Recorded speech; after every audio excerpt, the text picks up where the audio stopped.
Hi, this is AJ Brown on the evening of Monday, September 3 with your Trading Trainer weekend and holiday edition of your Trading Trainer Daily Insights. What we're going to do here is take a look at the broad market by taking a look at representative indexes of our watch list, namely the Dow Jones Industrial Average, the Nasdaq Composite Index, and the S&P 500 Index. We are also going to take a look at the New York Stock Exchange Composite Index and the Vix Volatility Index. And because it is the holiday weekend, we're going to take a look at both daily and weekly charts. But before looking at any charts, we're actually going to log into the Trading Trainer Learning Community web portal by going to login.tradingtrainer.com. Of course, once we've logged into the Learning Community web portal, I'm going to direct you right to today's Daily Insights tab and further to the Recommendations sub-tab. Take a look at the recommendations we have for tomorrow, which is Tuesday, September 4's trading session. Slight change in these recommendations could have major impact on your trading. You are also going to find here a link to our audio commentary. This is the audio where I take you by the hand through today's Daily Insights and its sub-tabs. Go ahead and click on that link, and audio is going to start playing auto-magically in the background in another browser tab or another browse window, depending on how you have your browser configured. Go ahead and listen to that audio the first time you do click through today's Daily Insights and its sub-tabs. It will make sure you hit all the high points. You can always drill down deeper on your own after the audio is over. Team, when you listen to the audio commentary, please pay special close attention to the opening and closing comments. In the meantime, for this particular broad market analysis of this Charts of Interest video series, let's go right to the Daily Insights tab and the Index Stats sub-tab. Our trading bias is remaining at neutral bullish.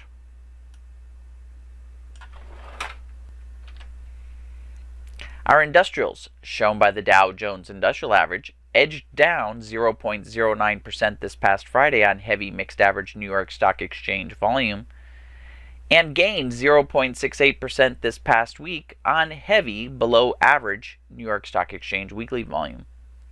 Our technology stocks, shown by the Nasdaq Composite Index, gained 0.26% this past Friday on light below average Nasdaq Exchange volume, and gained 2.06% this past week on flat below average Nasdaq Exchange weekly volume. Our large caps, shown by the S&P 500 Index, edged up 0.01% this past Friday and gained 0.93% for this past week. Moving on to our secondary indexes, our 100 best stocks out there, shown by the S&P 100 Index, edged down 0.04% this past Friday and gained 1.14% this past week. Our mid-caps, shown by the S&P 400 Index, gained 0.26% this past Friday and gained 0.47% this past week. Our small caps, shown by the S&P 600 Index and the Russell 2000 Index, two different perspectives on small caps, gained 0.6% and 0.48% respectively this past Friday, and gained 0.62 and 0.87% respectively for this past week. Our New York Stock Exchange Composite Index fell 0.18% this past Friday and gained 0.13% this past week. Our Vix Volatility Index fell 4.95% this past Friday, but gained 7.26% for this past week to close at $12.86 per Vix share. Our gold ETF fell 0.11% this past Friday and 0.57% this past week. And our oil ETF fell 0.27% this past Friday and gained 1.94% for this past week. Let's take a look at our economic calendar by going to our Daily Insights tab and our Economic Calendar sub-tab.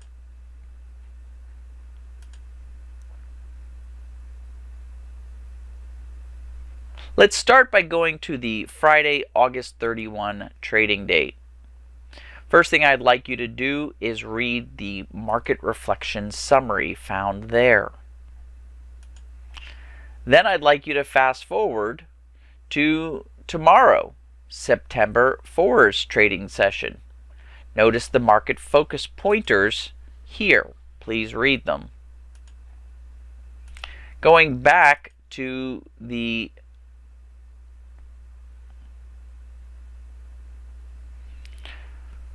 You'll also notice on Monday, September 3, the Labor Day U.S. holiday labeled day, that the International Perspective and Simply Economics once a week reports can be found here. Please read these two reports. These two reports sum up what has happened the previous week and what we can expect for the week to come. Going back to our August 31, the Chicago Purchasing Managers Index was released. The Business Barometer Index in July was 65.5 and in August 63.6. The Consumer Sentiment for August was released. The prior reading was 95.3. Today's reading 96.2. Moving on to the week to come,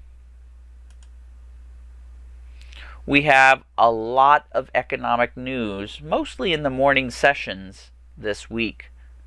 Please pay attention, as this economic news, along with the transient external stochastic shocks in both the fiscal policy and in just the government reporting, seem to sway the markets a lot. Let's move on to our Trading Tools tab and our Watch Lists sub-tab. Here you can find that we have quite a few tickers identified by both our covered call writing candidate filter and our option trading candidate filters. These two reports have identified all new candidates. That's why they are all highlighted in yellow. We will evaluate these for liquidity and patterns before adding them permanently to our list. Moving on to our Trading Tools tab and our Daily Picks sub-tab, here you're going to find the Trading Trainer Daily Picks Report Generation tool. We'll start with a deeper dive on our index tickers by looking at volume and trends. Volume is about the same on Friday as it was on Thursday, about the same as the 50-day simple moving average for volume, about the same as the 200-day simple moving average for volume. The oscillator is down. Short duration and long duration trends are clocking in as bullish. Now we're going to take a look at our template algorithm filters. These mathematically go through whatever raw data they're presented with, looking for patterns in the numbers. We're going to present them with the raw data of the index tickers. That's going to give us an idea what the broad market personality is doing, as well as what to look for in our watch lists. With respect to trend continuations, our three templates are showing that there is enough long-term trend accrued, but the signals are not quite there yet. We see them a little bit in the Dow Jones Industrial Average in both our buffered and our Shiken template. Our short-term trend test seems to have stalled, whereas our trend reversal test stays full-on bull, telling us that perhaps we're at a moment of range contraction within our movement up. Pattern alteration template shows that the Bollinger Band width index is quite wide, 6s, 7s, all the way up to 10s, but our bar counter is very small. Team, I think we better take a look at our charts. Let's go to our Trading Tools tab and our Charting sub-tab. We'll start with a quick review template.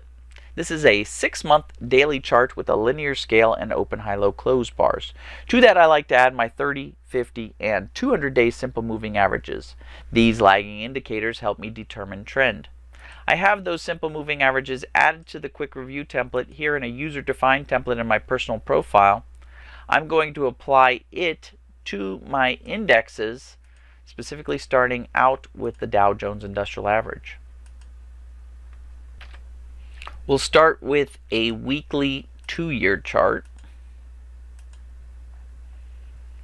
And as you can see, we had a up week, but it looks like a Lincoln's hat price bar. That means that we had the bears pull us up, the bulls pull us up, but the bears dropped us down not soon after. Volume was a little bit stronger this week than it was the week before. Let's take a look at our 6-month daily chart. Here you can see that for Monday, even Tuesday and Wednesday, we had gains, but Thursday and Friday we gave a lot of it back. Our 30, 50, and 200 are still lagging price. So is the 7. The doji bar we saw on Friday had some heavy volume. Taking a look at our 5-minute chart.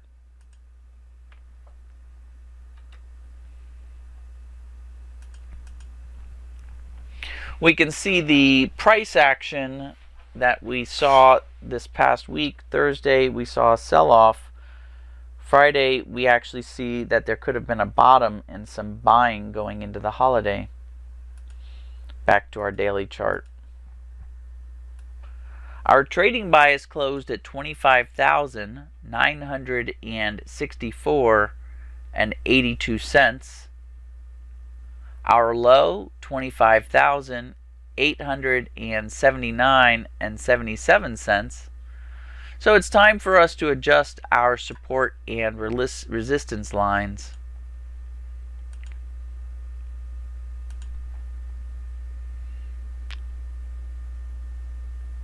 It looks like we have a level of resistance at exactly 26,000.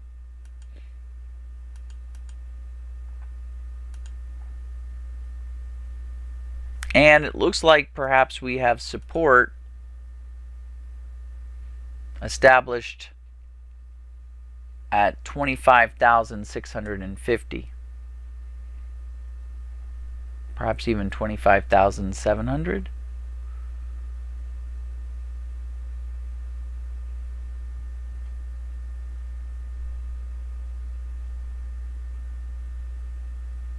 I think 25,650. 25,650 up to, looks like we've got 26,000 as our level of resistance. Otherwise, everything else seems to be remaining bullish. We've got polarities that are higher highs, higher lows. Our weekly polarity also shows now higher highs and higher lows.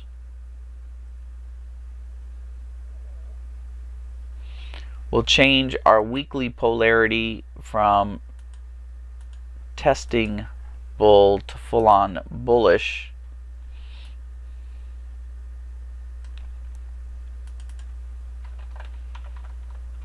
Still, as we're wrestling with those levels of resistance, I think at this point we'll keep a neutral bullish trading bias, and we'll move on to the Nasdaq Exchange.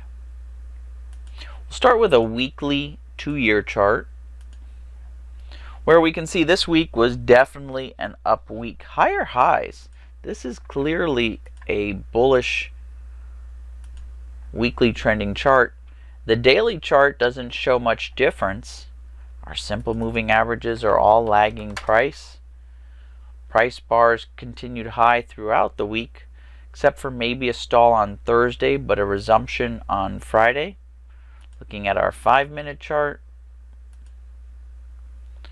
we can see Friday looks like it was a stall day. Same with Thursday for that matter. In fact, Wednesday we had gains up until the afternoon session, and then the technology stocks stalled for the rest of the week. Still, it was an up week, to say the least. We're at $8,109. It looks like we're going into uncharted territory. So I'm going to give us a $100 spread from $8,100 to $8,200. Our bias here is going to switch to full-on bullish. And now let's check in on the S&P 500 index. This is the index I feel like most represents our watch list. We'll start with a weekly 2-year chart. Again, a nice up week, although there seems to have been a little bit of a pullback. Switching to our 6-month daily chart.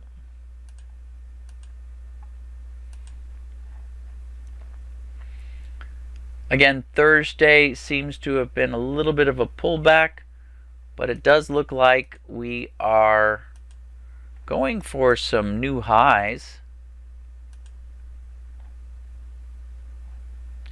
We've been talking a lot about 2,950. We're at 2,901. That's just around the corner. Let's take a look at the 5-minute chart.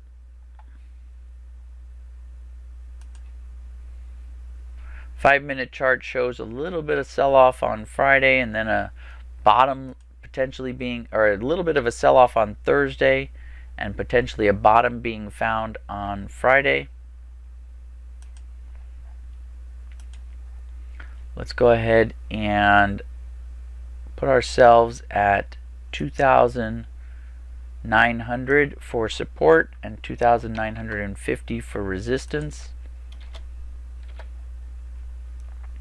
And I'm going to change the bias here to full-on bullish as well.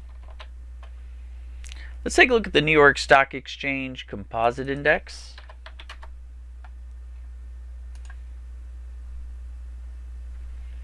In this case, we have the 7-day pointing up, the 30-day, the 50-day, and the 200-day.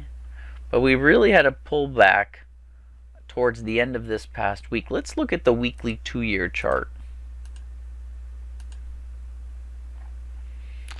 It consolidated, and it's been having such a hard time keeping above 13,000. We'll go back to our 6-month daily chart.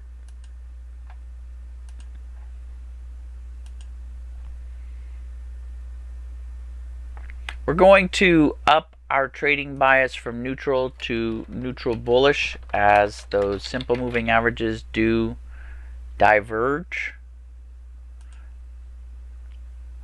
We'll switch over to the Vix Volatility Index. We'll take a look at the weekly 2-year chart.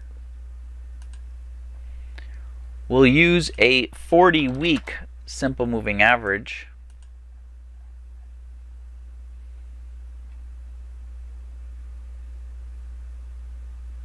We can see that the implied volatility, or I should say the Vix Volatility Index, has found kind of a mean, or I should say a mode, at 12.5. It's below the mean, but not by much. It'll be pulling down on that mean. Let's switch over to a 6-month daily chart and apply an analogous 200-day simple moving average. Again, we can see that 12 is the bottom, 12.5 is the mode, 12 and 14 is the range. We'll record our Vix Volatility Index at $12.86 per share. That's down 4.95%. Our overall trading bias, we're going to bump it up to bullish. Our broad market personality is testing overhead resistance.